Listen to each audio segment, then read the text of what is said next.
ಚಾರು ಎದ್ದಿದ ತಕ್ಷಣ ಅಲ್ಲುಜ್ಜೋದೆಲ್ಲ ಕಲ್ತವಳೆ. ನನ್ನ ಮಗು ದೊಡ್ಡವಳಾಗ್ಬಿಟ್ಟವಳೆ ತಾನೇಮ್ಮ.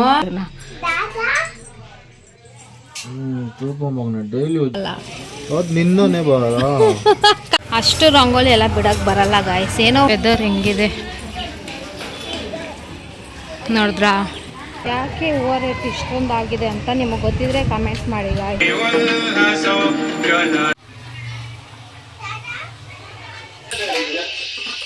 ನನಗೆ ಒಂದು ಡೌಟು ಏನಂದರೆ, ಮನೆಯಲ್ಲಿ ಪೂಜೆ ಯಾವಾಗ ಮಾಡಿದ್ರೆ ಒಳ್ಳೆಯದು ಅಂತ ಪ್ಲೀಸ್ ನನಗೆ ಕಮೆಂಟ್ ಮಾಡಿ ಯಾರಿಗಾದರೂ ಗೊತ್ತಿದ್ರೆ. ಹಾಯ್ ಎಲ್ಲರಿಗೂ ನಮಸ್ತೆ, welcome back to my channel.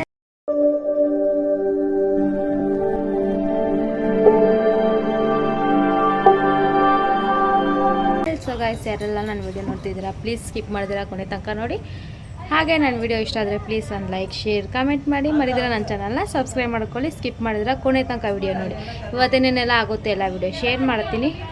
Welcoming ಕೊಟ್ಟಿದ್ದೀನಿ ಅಂತ ಮರ್ತೋಗ್ಬಿಟ್ಟು ಅಡುಗೆ ಮಾಡೋಕ್ಕೆ ನಿಂತ್ಕೊಬಿಟ್ಟಿದೆ. ಅದಾದಮೇಲೆ ಚೆಕ್ ಮಾಡಿಬಿಟ್ಟು ಅಯ್ಯೋ ವೆಲ್ಕಮಿಂಗೇ ಕೊಟ್ಟಿಲ್ಲ ಅಂತ ಆಮೇಲೆ ವೆಲ್ಕಮಿಂಗ್ ಕೊಟ್ಟಿದ್ದೆ. ಇವತ್ತು ಗುರುವಾರ ಅಲ್ವಾ, ಅದಕ್ಕೆ ನಾನು ಮೊಟ್ಟೆ ನಾನ್ ವೆಜ್ ಏನು ಮನೇಲಿ ಮಾಡಲ್ಲ.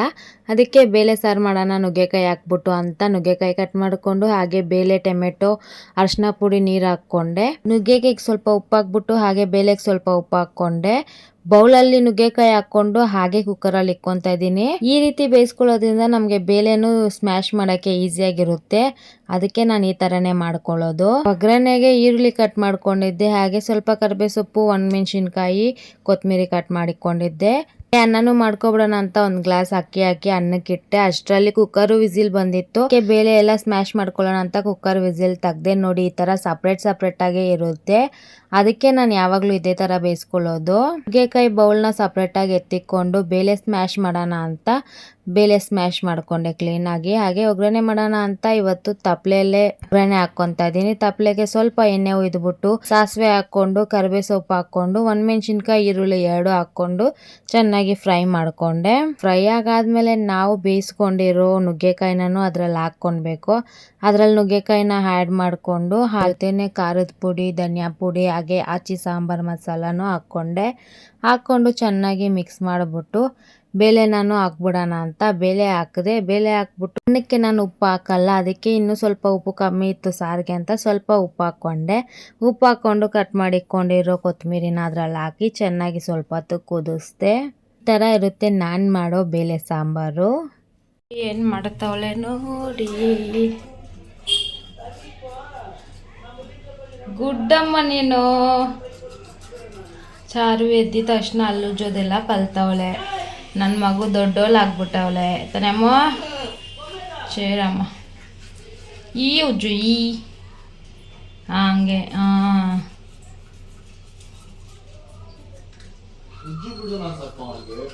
ಅವಳೇ ಎಷ್ಟು ಚೆನ್ನಾಗಿ ಉಜ್ತಾಳೆ, ಸುಮ್ಮನಿರೋ.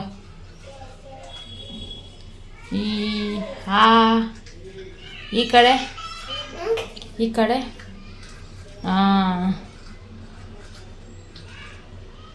ಅಯ್ಯೋ ನನ್ನ ಅಮ್ಮ ನಾಲ್ಗೆ ಎಲ್ಲ ಉಜ್ಜುತ್ತಾವಳೆ. ಉಗಿಯಮ್ಮ. ಟವಲ್ ಕೊಡೋಣ.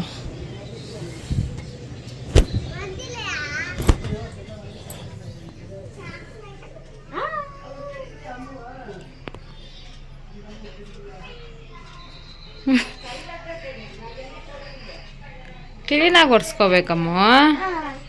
ಹಿಂಗೆ ಕೂದಲೆಲ್ಲ ಸರಿ ಮಾಡು ಫಸ್ಟ್. ಹಿಂಗೆ ಇರು ಮಮ್ಮಿ ಮಾಡ್ತೀನಿ. ಇರು ಇವಾಗ ಒರೆಸ್ಕೋ. ಕಣ್ಣ ಹತ್ರ ಎಲ್ಲ ಒರೆಸ್ಕೋ. Good girl Charvi.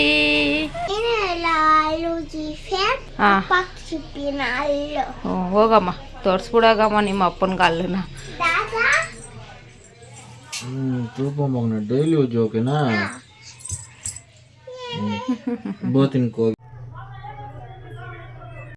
ನೀರು ಚಾರುವಿಗೆ ಊಟ ತಗೊಂಡು ಇವಾಗ ಹೋಗಿ ಪಾಪಾಗೆ ಊಟ ಮಾಡ್ಸೋಣ ಬನ್ನಿ.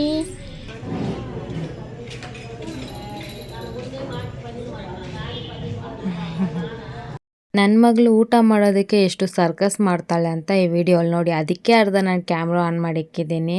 ಆದರೂ ಪಾಪ ಯಾವಾಗಲೂ ನಾನು ಅವಳಿಗೆ ಊಟ ಮಾಡಿಸಲ್ಲ, ಅವಳೇ ತಿಂತಾಳೆ. ಯಾವತ್ತೋ ಒಂದ್ಸತಿ ಮಾತ್ರ ನಾನು ತಿನ್ಸೋದು ಅವಳಿಗೆ ಈ ಥರ. ಇವನ್ ಗ್ರಹಗತಿ ಸಂದಾಗಿಲ್ಲ. ಈ ಜ್ಯೇಷ್ಠ ಹೋಗಿ ಆಷಾಢ ಹೋಗಿ ಶ್ರಾವಣ ಬರ್ಲಿ, ಅವ್ನ್ ಟಾಪಾಗಿ ಬರ್ತಾನೆ.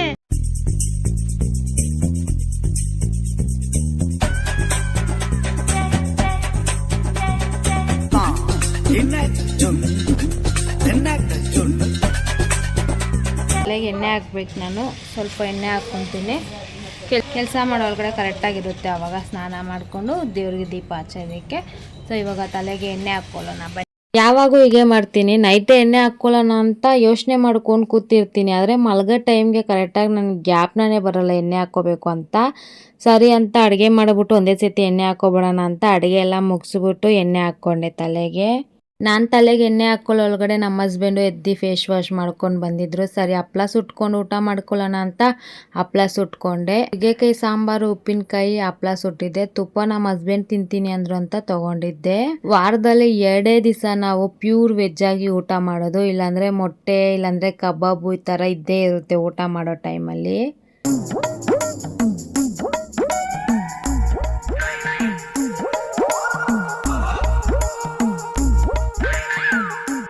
ಊಟ ಮಾಡಿದ ತಕ್ಷಣ ಅರ್ಸ್ಕೊಳ್ಳೋಕ್ಕೆ ನಮ್ಮ ಕಿಚನ್ ಈ ರೀತಿ ಇರುತ್ತೆ ಅಂತ ನಿಮ್ಗೆಲ್ಲರಿಗೂ ಗೊತ್ತು. ಅದಕ್ಕೆ ಊಟ ಮಾಡ್ಕೊ ಬಂದಿದ್ದ ತಕ್ಷಣ ಇವತ್ತು ಪಾತ್ರೆ ತೊಳಿಯೋಕೆ ನಿಂತ್ಕೊಬಿಟ್ಟೆ. ಯಾಕಂದರೆ ನಮ್ಮ ಹಸ್ಬೆಂಡ್ ಹೋಗೋ ತನಕ ವೆಯ್ಟ್ ಮಾಡ್ತಿದ್ರೆ ನನಗೆ ಲೇಟ್ ಆಗಿಬಿಡುತ್ತೆ ಪೂಜೆಗೆ. ಅದಕ್ಕೆ ಅವ್ರು ಇರೋ ಟೈಮಲ್ಲೇ ಪಾತ್ರೆ ಎಲ್ಲ ತೊಳಿಯೋಕೆ ನಿಂತ್ಕೊಂಡ್ಬಿಟ್ಟಿದ್ದೆ. ಪಾತ್ರೆ ಎಲ್ಲ ಕ್ಲೀನಾಗಿ ತೊಳೆದ್ಬಿಡೋಣ ಅಂತ ಪಾತ್ರೆ ಎಲ್ಲ ತೊಳ್ಕೊಂಡೆ. ಪದಗಳಲ್ಲಿ ಕುಳಿತೆ ಅದು ಆಡೇ ಬರಲ್ಲ ಗಾಯ್ಸ್. ಆಡೋದಕ್ಕೆ ಈ ಶೋಕಿ ಎಲ್ಲ ಬಿಟ್ಬಿಟ್ಟು ಜೀವನ ಮಾಡೋದು ಕಲಿ.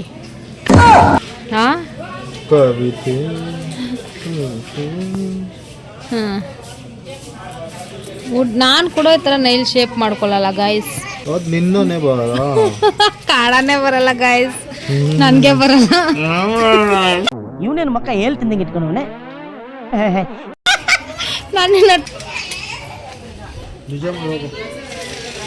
ನಮ್ಮ ಹಸ್ಬೆಂಡ್ ಕೆಲ್ಸಕ್ಕೆ ಹೊರಟಾದ್ಮೇಲೆ ನಾನು ಮನೆ ಕೆಲಸ ಎಲ್ಲ ಮಾಡ್ಕೊಳ್ಳೋಣ ಅಂತ ಮನೆ ಕೆಲಸ ಎಲ್ಲ ಸ್ಟಾರ್ಟ್ ಮಾಡಿಕೊಂಡೆ.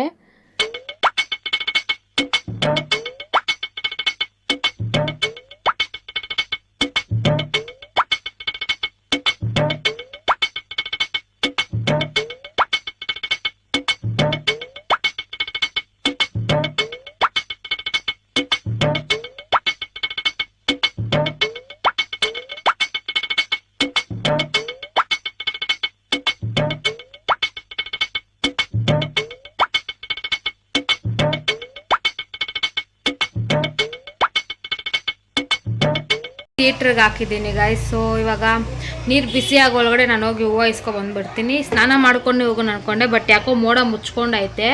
ನಾನು ಫ್ರೆಶ್ ಅಪ್ ಆಗಿ ಬರೋ ಒಳಗಡೆ ಮಳೆ ಬಂದುಬಿಟ್ರೆ ಮತ್ತೆ ಹೂವು ಇಲ್ದಿರ ಪೂಜೆ ಮಾಡಬೇಕು. ಸೋಮವಾರನೂ ಹೂವು ಇಲ್ದಿರನೇ ಪೂಜೆ ಮಾಡಿದೆ. ಅದಕ್ಕೆ ಹೋಗಿ ಹೂವು ಇಸ್ಕೊಂಡು ಬಂದ್ಬಿಡೋಣ ಅಂತ ಅಂದ್ಕೊಂಡಿದ್ದೀನಿ. ಹೋಗಿ ಹೂವು ಇಸ್ಕೊಂಡು ಬರೋ ಒಳಗಡೆ ನೀರೂ ಬಿಸಿಯಾಗಿರುತ್ತೆ. ಹೋಗಿ ಫ್ರೆಶ್ ಅಪ್ ಆಗಿಬಿಟ್ಟು ಬೇಗ ಪೂಜೆ ಮಾಡಿಬಿಡ್ಬೋದು. ಇವಾಗ ಆಲ್ರೆಡಿ 5 ಗಂಟೆ ಆಗೈತೆ ಟೈಮು. 5 ಗಂಟೆ ಒಳಗಡೆ ಎಲ್ಲ ಕೆಲಸ ಮುಗಿಸ್ಬಿಟ್ಟೆ. ಸೊ ಇವಾಗ ಹೋಗಿ ಹೂವು ಇಸ್ಕೊಬಂದ್ಬಿಡೋಣ ಫಸ್ಟು. ಅಲ್ಲಿ ಒಳಗಡೆ ನೀರು ಬಿಸಿಯಾಗಿರುತ್ತೆ. ಬನ್ನಿ ಹೂವು ಇಸ್ಕೊಬಂದ್ಬಿಡೋಣ. ನನ್ನ ರಂಗೋಲಿ ಹೇಗಿದೆ ಅಂತ ಕಾಮೆಂಟ್ ಮಾಡಿ ಗಾಯ್ಸ್. ನೋಡಿ ಅಷ್ಟು ರಂಗೋಲಿ ಎಲ್ಲ ಬಿಡೋಕ್ಕೆ ಬರಲ್ಲ ಗಾಯ್ಸ್. ಏನೋ ಒಂದು ಟ್ರೈ ಮಾಡಿದ್ರೆ ಅಷ್ಟೇ. ಚಿಕ್ಕದು ಪುಟಾಣಿದು ರಂಗೋಲಿ ಬಿಟ್ಟಿದ್ದೀನಿ.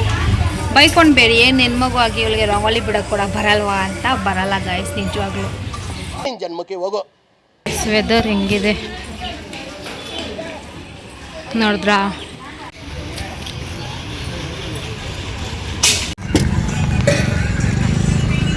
ಹೂವು ರೇಟ್ ಇಷ್ಟೊಂದು ಆಗಿದೆ ಅಂತ ನಿಮಗೆ ಗೊತ್ತಿದ್ರೆ ಕಮೆಂಟ್ ಮಾಡಿ ಗಾಯ್ಸ್. ಮೊಲನೇ 80 ರೂಪಾಯಿ ಅಂತೆ ಹೂವು. ಒಂದು ಮೊಲ 30 ರೂಪಾಯಿಗೆ ಇರ್ತವೆ. ಸಾಕು ಗಾಯ್ಸ್, ಅಷ್ಟೇ. ಸ್ವಲ್ಪನೇ ಫೋಟೋ. ನನಗೆ ಕಟ್ಟಿರೋ ಹೂವು ಹಾಕೋಕ್ಕೆ ಮನಸ್ಸೇ ಬರಲ್ಲ. ಇದು ಹಾಕಿದ್ರೇ ಎಷ್ಟು ಲಕ್ಷಣವಾಗಿ ಕಾಣಿಸುತ್ತೆ ದೇವರು. ಸೊ ನೋಡಿ ಆಲ್ರೆಡಿ ಮಳೆ ಸ್ಟಾರ್ಟ್ ಆಯಿತು. ಸೊ ಬನ್ನಿ ಹೋಗಿ ಎಲ್ಲ ಮುಟ್ಕೊಂಡು ಪೂಜೆ ಮಾಡೋಣ.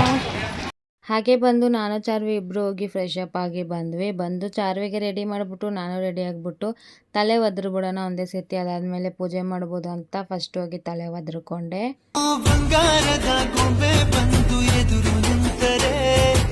ಟೈಮ್ ಆಯ್ತಲ್ವಾ ಅಂದ್ಬಿಟ್ಟು ಹೋಗಿ ದೇವ್ರಿಗೆಲ್ಲ ಹೂವು ಇಕ್ಕೋಣ ಅಂತ ಹೂವು ಇಕ್ಕಿದೆ. ಹೂವು ಇಟ್ಟು ದೀಪಕ್ಕೆ ಎಣ್ಣೆ ಒಯ್ದು ದೀಪ ಹಚ್ಕೊಂಡು ದೇವ್ರಿಗೆ ಕೈ ಮುಕ್ಕೊಂಡೆ.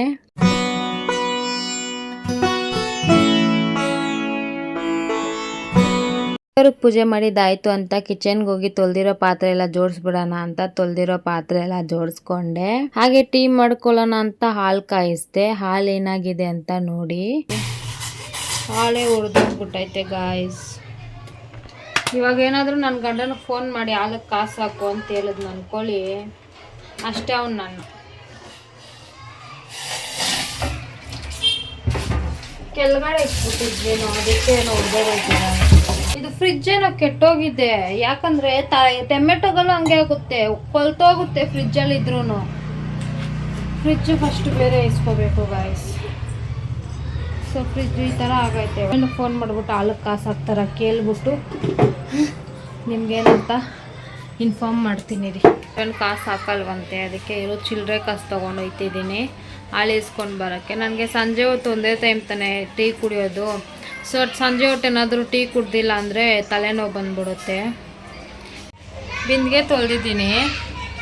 ಅಡುಗೆ ಮಾಡೋಕ್ಕೆ ನೀರೇ ಇಲ್ಲ ಗೈಸಿ, ನಡುವೆ ಹಿಡ್ಕೊಂಡೇ ಬಂದಿಲ್ಲ ನಾನು. ಸೊ ಅದಕ್ಕೆ ಬಿಂದಿಗೆ ತೊಳೆದು ತೊಗೊಂಡೋಗಿ ನೀರು ಬರ್ತಾಯಿತ್ತಂತೆ ಕೇಳಿದೆ. ಅಡುಗೆ ಮಾಡೋದಕ್ಕೆ ನೀರು ಹಿಡ್ಕೊಬಂದು ಹಾಲು ಇಸ್ಕೊಂಡು ಬಂದುಬಿಡ್ತೀನಿ. ಚಾರ್ವಿ ಬರ್ತಾಯಿಲ್ಲ, ಅದಕ್ಕೆ ಅವಳಿಗೆ ಫೋನ್ ಕೊಟ್ಬಿಟ್ಟು ಹೋಗ್ಬೇಕು ನಂದು. ನಾನು ಬಂದಮೇಲೆ ಟೀ ಮಾಡೋದನ್ನ ವಿಡಿಯೋ ಮಾಡ್ಕೊತೀನಿ. ಓಕೆ ಒಂದೇ ಒಂದು ಬಿಂದಿಗೆ ನೀರು ಎತ್ಕೊಬರೋ ಒಳಗಡೆ ಉಸಿರೇ ಎಲ್ತು ಬಿಡ್ತು. ತುಂಬಿಸೋರೆಲ್ಲ ಅದಂಗೆ ತುಂಬಿಸ್ತಾರ, ದೇವ್ರೇ ನನ್ನ ಕೈಲಾಗಲ್ಲ.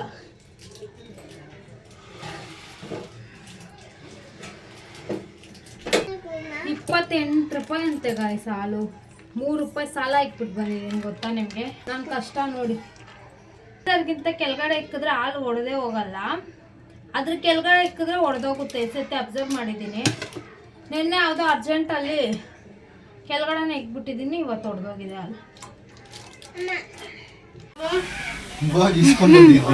ನಾನು ಈಸ್ಕೊಂಡಿದ್ದು ಸಾಲ ಮಾಡ್ಕೊಂಡು ಗಾಯ್ಸ್. ನಾನು ಹೇಳಿದ್ದೀನಿ ನೋಡು, ನಿನ್ನೆಲ್ಲರೂ ಬೈತಾರೆ ಕಮೆಂಟಲ್ಲಿ ಹಾಲಕ್ಕೆ ಕಾಸು ಹಾಕಲ್ಲ ಅಂತ. ನಾನು ಇಲ್ಲಿ ಇಕ್ಕೊಂಡಿರೋ ಚಿಲ್ರೆ ಆಮೇಲೆ ಅಲ್ಲಿರೋ ಚಿಲ್ರೆ ತಗೊಂಡೋಗಿ ಇಸ್ಕೊಬಂದಿದ್ದು.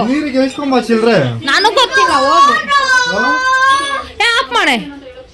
ನನಗೆ ಗೊತ್ತಿಲ್ಲ ಹಾಲು ಕಾಸು ಹಾಕೋದಕ್ಕಾಗಲ್ಲ ಅಂದ್ರೆ ಏನಕ್ಕೆ? ನಾನು ಕೆಲ್ಸಕ್ಕೆ ಹೋಗ್ತೀನಿ, ನಿನ್ನ ಮಗಳನ್ನ ನೀನು ನೋಡ್ಕೊ ಅಷ್ಟೇ. ನಿಮ್ಮ ಅಮ್ಮನ ಮನೇಲಿ ಹೋಗ್ಬಿಡು ನಿನ್ನ ಮಗಳನ್ನ. ನಾನು ನಿನ್ನ ಹತ್ರ ಪ್ರತಿಯೊಂದಕ್ಕೂ ದುಡ್ಡು ಕೇಳ್ಕೊಂಡಿರ್ಲ.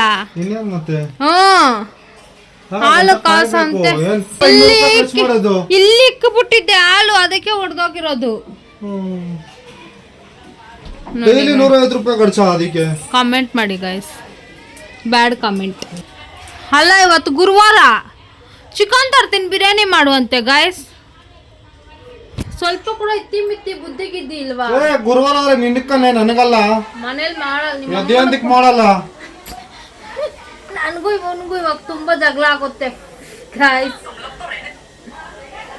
ಗುರುವಾರ ವಿಭೂತಿ ಇಟ್ಕೊಂಡು ಎಷ್ಟು ಒಳ್ಳೆ ಹುಡುಗಿ ತರ ಪೂಜೆ ಮಾಡಿದ್ದೀನಿ. ಮಿಕ್ಸಿಗೆ ಹಾಕಿ ದೊನ್ನೆ ಬಿರಿಯಾನಿ ತರ ಬಿರಿಯಾನಿ ಮಾಡಿ, ದೊನ್ನೆ ಏನದು ನೀನ್ ಈ ತರ ಬಿಗಿ ಅಂತ ಬಿಕ್ಕಳ್ತಾ ಇದ್ರೆ ನನಗೆ ತಿಕ್ಲಿ ಹಿಡಿಯುತ್ತೆ. ದೊನ್ನೆ ಎಗ್ ಬಿರಿಯಾನಿ ಮಾಡಿದ್ನಲ್ಲ ಗಾಯ್ಸ್, ಆ ತರ ಬಿರಿಯಾನಿ ಮಾಡು ಮನೇಲಿ ಅಂತವನೆ. ನೋಡಿದ್ರ ರುಚಿ ಹೆಂಗಿಡ್ದವನೆ. ಹೆಂಗೆ ಬೈರಿ ಗಾಯ್ಸ್, ಆದರೂ ಬಿಡಬೇಡಿ ಸುಮ್ಮನೆ ಅವನ್ನ ಬೈರಿ, ಕಮೆಂಟಲ್ಲಿ ಬೈರಿ. ನಮ್ಮ ಅಕ್ಕನಿಗೆ ಯಾಕೆ ದುಡ್ಡು ಕೊಡಲ್ಲ ಅಂತ ಕೇಳಿ. ಓಕೆ ನಾನು ಟೀ ಮಾಡ್ತಿದ್ದೀನಿ, ಇವಾಗ ಟೀ ಕುಡಿಯೋಣ ಬನ್ನಿ.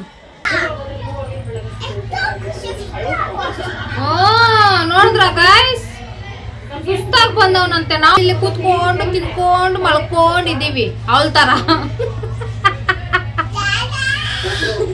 ನನ್ನ ಮಗಳಿಗಂತ ಅವ್ರ ಅಪ್ಪನ ಒಂದು ಮಾತು ಅನ್ಬಾರ್ದು, ಅವ್ರ ಅಪ್ಪನಿಗೆ ಒಂದು ಕೆಲಸ ಹೇಳ್ಬಾರ್ದು ಮಾಡೋಕ್ಕೆ. ಅವಳು ಒಂದು ಕೆಲಸ ಮಾಡಲ್ಲ, ಅವ್ರ ಅಪ್ಪನನ್ನು ಕೆಲಸ ಮಾಡೋಕ್ಕೆ ಬಿಡಲ್ಲ ಅವಳು. ನೋಡಿ ಫ್ರಿಜ್ಜಲ್ಲಿ ಕೊತ್ತಂಬರಿ ಇಕ್ಕಿದ್ರೆ ಈ ಥರ ಆಗ್ಬಿಟ್ಟೈತೆ. ಐ ಥಿಂಕ್ ಸೊ ಫ್ರಿಜ್ಜು ಕೆಟ್ಟೋಗೈತೆ ತಾನೇ ಗಾಯ್ಸ್. ನೋಡಿ ಇಷ್ಟು ಕೊತ್ತಂಬರಿ ಎಲ್ಲ ಈ ಥರ ಹಣ್ಣು ಆಗ್ಬಿಟ್ಟೈತೆ, ಆಮೇಲೆ ಕೆಟ್ಟೋಗೈತೆ ಕೂಡ ಸ್ವಲ್ಪ. ಇದು ಬಿಸಾಕ್ಬಿಟ್ಟು ಬೇರೆ ಇಸ್ಕೊಬರ್ತೀನಿ ಇದು ಗೈಸ್. ಹೋಗಿ ಪುದೀನ ಕೊತ್ತಂಬರಿ ಇಲ್ಲ ಗೈಸ್, ಹಾಗೆ ಹೋಗಿ ಪುದೀನ ಕೊತ್ತಂಬರಿ ಇಸ್ಕೊಂಡು ಬರೋಣ ಬನ್ನಿ. ಮೊನ್ನೆ ಎಗ್ ಬಿರಿಯಾನಿ ಮಾಡಿದ್ನಲ್ಲ ಗೈಸ್, ಅದೇ ಥರ ಇವತ್ತು ಸೋಯಾಬೀನ್ ಹಾಕಿ ಮಾಡ್ತಿದ್ದೀನಿ. ಸೊ ಏನೇನು ಹಾಕ್ತೀನಿ ತೋರಿಸ್ತೀನಿ ಬನ್ನಿ. ಸ್ವಲ್ಪ ಸ್ಪೈಸಸ್ ಹಾಕ್ಕೊಂಡು ಮಸಾಲ ರುಬ್ಬಿಕೊಂಡಿದ್ದೀನಿ. ಟೊಮೆಟೊ, ಮೊಸರು, ಸ್ವಲ್ಪ ಸ್ಪೈಸಸ್ ತೊಗೊಂಡಿದ್ದೀನಿ. ಸೊ ಲಾಸ್ಟ್ ಟೈಮ್ ಹೇಗೆ ಮಾಡೋದು ಅದೇ ಥರ ಸೇಮ್ ಗೈಸ್. ಬಟ್ ಇದರಲ್ಲಿ ಮೊಟ್ಟೆ ಹಾಕ್ತಾಯಿಲ್ಲ ನಾನು, ಬರೀ ಮೊಟ್ಟೆ ಹಾಕ್ತಾಯಿಲ್ಲ, ಸೋಯಾಬೀನ್ ಹಾಕಿ ಮಾಡ್ತಿದ್ದೀನಿ ಅಷ್ಟೇ, ಇನ್ನೇನು ಡಿಫ್ರೆನ್ಸ್ ಇಲ್ಲ. ಸೊ ಇವಾಗ ಒಗ್ಗರಣೆ ಹಾಕೋಣ ಬನ್ನಿ. ಫಸ್ಟ್ ಟೈಮ್ ನಾನು ಸೋಯಾಬೀನ್ ನಮ್ಮ ಮನೇಲಿ ಮಾಡ್ತಿರೋದು. ಸೊ ಹೇಗೆ ಮಾಡೋಣ, ಹೇಗಿರುತ್ತೆ ಟೇಸ್ಟು ಬನ್ನಿ ನೋಡೋಣ. ಕುಕ್ಕರ್ ಇಕ್ಕೊಂಡು ಕುಕ್ಕರ್ಗೆ ಎಣ್ಣೆ ಹಾಕ್ಕೊಳ್ಳೋಣ ಅಂತ ಎಣ್ಣೆ ಹಾಕ್ಕೊಂಡೆ. ಪ್ಲಸ್ ಹುಟ್ಟಿರೋ ಎಣ್ಣೆನೇ ಇತ್ತು, ಅದೇ ಹಾಕ್ಕೊಳ್ಳೋಣ ಅಂತ ಅದೇ ಹಾಕ್ಕೊಂಡೆ. ಎಣ್ಣೆ ಬಿಸಿ ಆಗೋ ಒಳಗಡೆ ಸೋಯಾಬೀನ್ನ ಸತಿ ನಾರ್ಮಲ್ ನೀರಲ್ಲಿ ತೊಳೆದ್ಬಿಟ್ಟು ನೀರು ಹಿಂಡ್ಕೊಂಡು ತೊಗೊಳ್ಬೇಕು. ನೀರಲ್ಲಿ ಹಾಕ್ಬಿಟ್ಟು ಸ್ವಲ್ಪ ಹೊತ್ತು ಬಿಟ್ಟು ಅದಾದಮೇಲೆ ನೀರು ಚೇಂಜ್ ಮಾಡಿ ನಾರ್ಮಲ್ ನೀರು ಹಾಕಿ ಒಂದೆರಡು ನೀರಲ್ಲಿ ತೊಳ್ಕೊಳ್ಳಿ. ಅದಾದಮೇಲೆ ಮೂರನೇ ನೀರಲ್ಲಿ ಅದ್ಬಿಟ್ಟು ಕ್ಲೀನಾಗಿ ಹಿಂಡ್ಬಿಡ್ಬೇಕು, ಅದರಲ್ಲಿ ನೀರಿರೋ ಥರ ಇಕ್ಕೋಬಾರ್ದು. ಬಿಸಿ ಆದಮೇಲೆ ಸ್ವಲ್ಪ ಸ್ಪೈಸಸ್ ಹಾಕಿ ಅದ್ರ ಜೊತೆಗೆ ಈರುಳ್ಳಿ ಹಾಕ್ಕೊಂಡು ಈರುಳ್ಳಿ ಚೆನ್ನಾಗಿ ಫ್ರೈ ಆಗೋ ತನಕ ಈರುಳ್ಳಿನ ಚೆನ್ನಾಗಿ ಫ್ರೈ ಮಾಡಿದಾದ್ಮೇಲೆ ರುಬ್ಬಿಕೊಂಡಿರೋ ಮಸಾಲ ನಾನು ಅದರಲ್ಲಿ ಹಾಕ್ಕೊಂಡು ಚೆನ್ನಾಗಿ ಮಿಕ್ಸ್ ಮಾಡ್ಕೊಂಡು ಆದಮೇಲೆ ಸ್ವಲ್ಪ ಹೊತ್ತು ಬಿಟ್ಟು ಕಟ್ ಮಾಡಿಕೊಂಡಿರೋ ಟೊಮೆಟೊ ನಾನು ಹಾಕ್ಕೊಂಡು ಟೊಮೆಟೊ ಸಾಫ್ಟ್ ಆಗೋ ತನಕ ಚೆನ್ನಾಗಿ ಫ್ರೈ ಮಾಡ್ಕೊಳ್ಬೇಕು. ಟೊಮೆಟೊ ಫ್ರೈ ಆದಮೇಲೆ ಅದರಲ್ಲಿ ಸ್ವಲ್ಪ ಮೊಸರು ಹಾಕ್ಕೊಂಡು ಚೆನ್ನಾಗಿ ಮಿಕ್ಸ್ ಮಾಡಿಕೊಂಡು ಸೋಯಾಬೀನನ್ನು ಹಾಕ್ಕೊಂಡೆ. ಸೋಯಾಬೀನ್ ಹಾಕ್ಬಿಟ್ಟು 1 ಸ್ಪೂನ್ ಉಪ್ಪು ಹಾಕ್ಬಿಟ್ಟು ಚೆನ್ನಾಗಿ ಮಿಕ್ಸ್ ಮಾಡ್ಕೊಂಡಿದ್ದಾದಮೇಲೆ ಎಷ್ಟು ಅಕ್ಕಿ ತೊಗೊಂಡಿರ್ತೀವೋ ಅದಕ್ಕೆ ಡಬಲ್ ಆಗಿ ನೀರು ಉಯ್ಕೋಬೇಕಲ್ಲ. ನಾನು 1 ಗ್ಲಾಸ್ ಅಕ್ಕಿ ತೊಗೊಂಡಿದ್ದೆ, ಅದಕ್ಕೆ 2 ಗ್ಲಾಸ್ ನೀರು ಹಾಕಿದೆ. ನೀರು ಹಾಕಿ ಸ್ವಲ್ಪ ಹೊತ್ತು ಬಾಯ್ಲ್ ಆಗೋದಕ್ಕೆ ಬಿಟ್ಟೆ. ನೀರು ಚೆನ್ನಾಗಿ ಬಾಯ್ಲ್ ಆದಮೇಲೆ ನಾನು ತೊಳೆದು ನೆನೆಸಿಕ್ಕಿರೋ ಅಕ್ಕಿನ ಅಕ್ಕಿ ಹಾಕ್ಕೊಂಡು ಸ್ವಲ್ಪ ಹೊತ್ತು ಬಾಯ್ಲ್ ಆದಮೇಲೆ ವಿಸಿಲ್ಗೆ ಹಾಕ್ಕೊಂಡೆ. ಕುಕ್ಕರ್ ವಿಸಿಲ್ ಬಂದಮೇಲೆ ತೆಗೆದ್ಬಿಟ್ಟು ಕ್ಲೀನಾಗಿ ಕೆಳಗಡೆಯಿಂದ ಮಿಕ್ಸ್ ಮಾಡ್ಕೊಳ್ಬೇಕು. ಚೆನ್ನಾಗಿ ಮಿಕ್ಸ್ ಮಾಡಿಕೊಂಡೆ. ನಮ್ಮ ಹಸ್ಬೆಂಡ್ಗೆ ಕೆಲ್ಸಕ್ಕೆ ಲೇಟ್ ಆಗಿಬಿಟ್ಟಿತ್ತು, ಅದಕ್ಕೆ ಬೇಗನೆ ಮಿಕ್ಸ್ ಮಾಡಿಕೊಂಡು ಅವ್ರಿಗೆ ಊಟ ಹಾಕ್ಕೊಟ್ಬಿಡೋಣ ಅಂತ ನಮ್ಮ ಹಸ್ಬೆಂಡ್ಗೆ ಊಟ ಹಾಕ್ಕೊಟ್ಟೆ. ಹೆಂಗಿದೆ?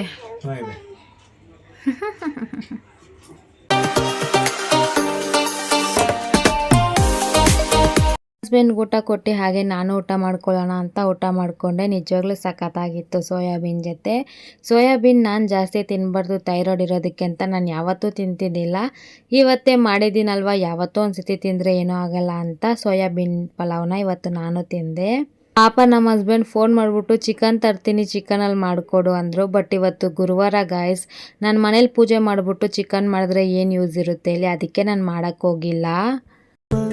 ಅಪ್ಪನ ಮುದ್ದು ಮಗಳೇ ಬಾಯ್. ಫೋನ್ ಎತ್ಕೊಂಡ ಬಾಯ್. ಎಷ್ಟೊತ್ತಿಗೆ ಬರ್ತೀಯ? 4 ಗಂಟೆ 5. ಇಷ್ಟು ಪಾತ್ರೆ ಐತೆ, ನಾವು ಮಲ್ಗೋಕ್ಕಿಂತ ಮುಂಚೆ ತೊಳೆದುಬಿಟ್ಟು ಮಲ್ಕೊಳ್ಬೇಕು. ಸೊ ನಮ್ಮ ಹಸ್ಬೆಂಡ್ ಇವಾಗ ಕೆಲಸಕ್ಕೆ ಕೊಟ್ಟರು, ಇನ್ನು ಅವ್ರು ಬರೋದೇ 4 ಗಂಟೆಗೆ ಅಷ್ಟೇ. ಒಂದು ಡೌಟು ಏನಂದರೆ, ಮನೆಯಲ್ಲಿ ಪೂಜೆ ಯಾವಾಗ ಮಾಡಿದ್ರೆ ಒಳ್ಳೆಯದು ಅಂತ ಪ್ಲೀಸ್ ನನಗೆ ಕಮೆಂಟ್ ಮಾಡಿ ಯಾರಿಗಾದರೂ ಗೊತ್ತಿದ್ರೆ. ಸೊ ನಾನು ಈ ನಡುವೆ ಆಲ್ಮೋಸ್ಟ್ ಸಂಜೆನೇ ಮಾಡ್ತಿದ್ದೀನಿ. ಫಸ್ಟೆಲ್ಲ ಬೆಳಗ್ಗೆ ಮಾಡ್ತಿದ್ದೆ, ಬಟ್ ಈ ನಡುವೆ ನನಗೆ ಎಡಿಟಿಂಗ್ ಮುಗಿಸಿ ಮಲ್ಗೊಳಗಡೆ ಲೇಟ್ ಆಗುತ್ತಲ್ಲ, ಸೊ ಅಲಾರಾಮ್ ಇಕ್ಕೊಂಡು ಎದ್ದೇಳೋದು ನಾನು. ಸೊ ಅದಕ್ಕೆ ಸಂಜೆನೇ ಮಾಡ್ತಿದ್ದೀನಿ. ಸೊ ಯಾವ ಟೈಮ್ಗೆ ಮಾಡಿದ್ರೆ ಪೂಜೆ ಒಳ್ಳೆಯದು, ಬೆಳಗ್ಗೆನ ಸಂಜೆನ ಅನ್ನೋದನ್ನು ಕಮೆಂಟ್ ಬಾಕ್ಸಲ್ಲಿ ತಿಳಿಸಿ. ಬೆಳಗ್ಗೆ ಏನಾದರೂ ಮಾಡಿದ್ರೆ ಒಳ್ಳೆಯದು ಅಂದರೆ ನಾನು ಬೆಳಗ್ಗೆನೇ ಎದ್ದು ಮಾಡಿಬಿಟ್ಟು ಮಧ್ಯಾಹ್ನ ಹಂಗೆ ಸ್ವಲ್ಪ ಹೊತ್ತು ರೆಸ್ಟ್ ತೊಗೊತೀನಿ. ಬಟ್ ನೆನ್ನೆ ವಿಡಿಯೋಲಿ ತುಂಬ 2 ಕ್ವಶನ್ಸ್ಗೆ ಆನ್ಸರ್ ಕೊಟ್ಟಿದ್ದಕ್ಕೆ ತುಂಬ ಲಾಂಗ್ ಆಗಿತ್ತು, ಅದಕ್ಕೆ ಈ ವಿಡಿಯೋಲಿ ಕೇಳೋಣ ಅಂತ ಅಂದ್ಕೊಂಡೆ. ಮತ್ತು ನಾಳೆನೂ ಪೂಜೆ ಮಾಡಬೇಕು, ಯಾಕಂದರೆ ಶುಕ್ರವಾರ ಅಲ್ವಾ. ಸೊ ಕಾಳಿ ಅಮ್ಮನ ಇಕ್ಕಿರೋದ್ರಿಂದ ಮನೆಯಲ್ಲಿ ಪೂಜೆ ಮಾಡಲೇಬೇಕು. ನಮ್ಮ ಅತ್ತೆ ಹೇಳಿದ್ದಾರೆ ಶುಕ್ರವಾರನೂ ಪೂಜೆ ಮಾಡಬೇಕು ಅಂತ. ಪರವಾಗಿಲ್ಲ ಗೈಸ್, ನನಗಿಷ್ಟನೇ ಪೂಜೆ ಮಾಡೋಕ್ಕೆ. ಸೊ ಇವತ್ತೆಲ್ಲ ಕ್ಲೀನಿಂಗ್ ಆಗೈತಲ್ಲ, ನಾಳೆ ಬರೀ ಸ್ನಾನ ಮಾಡಿಕೊಂಡು ದೀಪ ಹಚ್ಚೋದಷ್ಟೇ. ಯಾವಾಗ ಪೂಜೆ ಮಾಡಿದ್ರೆ ಒಳ್ಳೆಯದು ಅನ್ನೋದನ್ನ ನಿಮಗೆ ಗೊತ್ತಿದ್ರೆ ಪ್ಲೀಸ್ ನನ್ನ ಕಮೆಂಟ್ ಬಾಕ್ಸಲ್ಲಿ ತಿಳಿಸಿ. ಬೆಳಗ್ಗೆ ಮಾಡಿದ್ರೆ ಒಳ್ಳೇದಾ, ಸಂಜೆ ಮಾಡಿದ್ರೆ ಒಳ್ಳೇದಾ ಅಂತ ನಾನು ಆ ಟೈಮ್ಗೆ ಫಿಕ್ಸ್ ಆಗ್ತೀನಿ. ಸೊ ಈ ನಡುವೆ ಅಂತೂ ಸಂಜೆನೇ ಪೂಜೆ ಮಾಡ್ತಿದ್ದೀನಿ, ಅದಕ್ಕೆ ನಿಮ್ಮನ್ನ ಕೇಳೋಣ ಒಂದ್ಸತಿ ಅಂತ. ಎಷ್ಟೊತ್ತಿಗೆ ನಾನು ವ್ಲಾಗ್ ಅಪ್ಲೋಡ್ ಮಾಡಲಿ ಅನ್ನೋದು ನಾನು ತಿಳಿಸಿ. ಇವಾಗ ನಾನು 3 ಗಂಟೆಯಿಂದ 5 ಗಂಟೆ ಒಳಗಡೆನೇ ಹಾಕ್ತಾಯಿದ್ದೀನಿ. ಟೈಮಲ್ಲಿ ನಾನು ಲಾಗ್ ಹಾಕಿದ್ರೆ ನೀವು ನೋಡ್ತೀರಾ ಅನ್ನೋದನ್ನ ಕಮೆಂಟ್ ಬಾಕ್ಸಲ್ಲಿ ತಿಳಿಸಿ. ನಾನು ಆ ಟೈಮ್ಗೆ ಲಾಗ್ಸ್ನ ಅಪ್ಲೋಡ್ ಮಾಡ್ತೀನಿ. ಸೊ ಗೈಸ್, ಇದಾಯಿತು ಇವತ್ತಿನ ವಿಡಿಯೋರಿಗೆಲ್ಲ ಇಷ್ಟ ಆಗಿದೆ ಪ್ಲೀಸ್ ಒಂದು ಲೈಕ್ ಶೇರ್ ಕಮೆಂಟ್ ಮಾಡಿ. ಹಾಗೆ ಮರಿದ್ರೆ ನನ್ನ ಚಾನಲ್ನ ಸಬ್ಸ್ಕ್ರೈಬ್ ಮಾಡ್ಕೊಳ್ಳಿ. ಕೊನೆ ತನಕ ಯಾರೆಲ್ಲ ವಿಡಿಯೋ ನೋಡಿದ್ರೆ ಥ್ಯಾಂಕ್ ಯು ಸೋ ಮಚ್. ಎಲ್ರಿಗೂ ಇದೇ ಥರ ನಾನು ವಿಡಿಯೋ ನೋಡಿ ನಮ್ಗೆ ಸಪೋರ್ಟ್ ಮಾಡ್ತೀರಿ ಅಂತ ಕೇಳ್ಕೊತೀನಿ. ಮತ್ತೆ ನಾಳೆ ಸಿಗೋಣ. ಅಲ್ಲಿ ತನಕ take care, bye, love you all, bye guys.